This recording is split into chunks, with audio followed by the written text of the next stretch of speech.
Eureka! The story so far.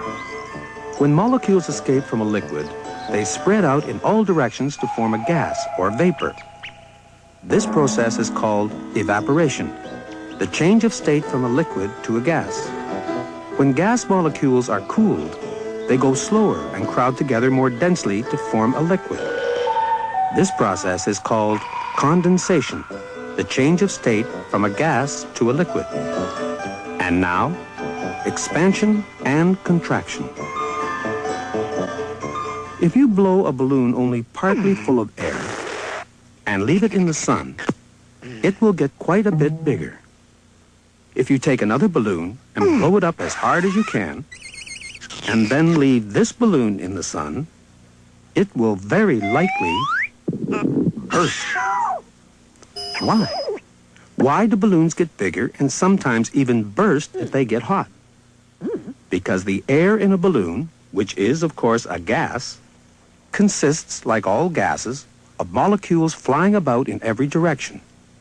When you've got zillions of gas molecules doing this, they push quite hard against the inside of the balloon. That's why its skin is stretched so tight. When the sun makes the molecules hotter, they go faster, so they bounce harder and more often against the inside of the balloon. This pushes the balloon outwards and makes it bigger. Hot molecules take up more space than cold molecules. It's as if a lot of angry wasps were buzzing about inside the balloon. The hotter they become, the faster they buzz. And the further out they push the sides of the balloon. All of which boils down to saying that when a gas gets hot, it takes up more space. It expands. On the other hand, if you let a balloon get very cold, the reverse will happen. It will become quite a bit smaller. Because the colder the air molecules become, the slower they move. And the less they push against the inside of the balloon, which can now squeeze them into a smaller and smaller space. Cold molecules take up less space than hot molecules. The colder the wasps become, the slower they buzz, and the less room they occupy.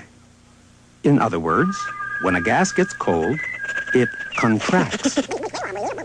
Do solids and liquids also expand when they get hot and contract when they get cold?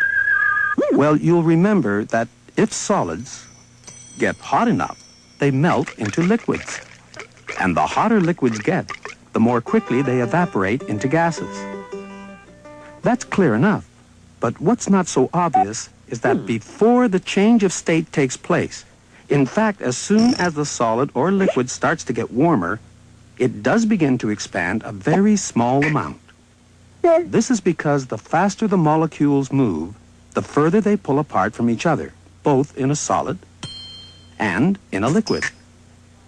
That's why a space is always left at the top of bottles to allow for expansion in case their liquid contents should become too warm. A bottle should never be filled to the top, in fact, because if the liquid inside it gets too hot, there's even a danger of the bottle exploding. Can you think of an everyday example of a solid expanding and contracting?